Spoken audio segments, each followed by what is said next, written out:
Promesse biblique du jour. Peut-être que vous vous dites à quoi bon la vie? A-t-elle un sens?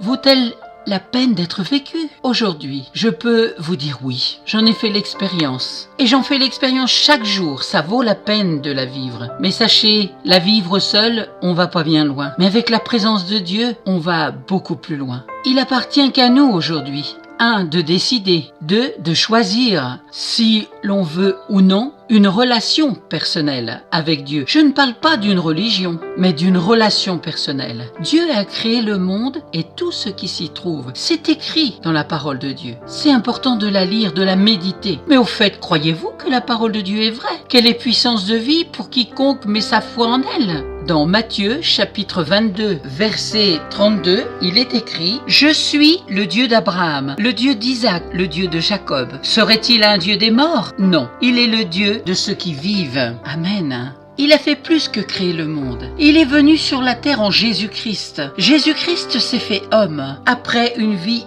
entièrement voué au bien de ceux qui l'entouraient, il a été cloué sur une croix. Son sang a coulé. Sa mort injuste était une mort expiatoire pour nos fautes.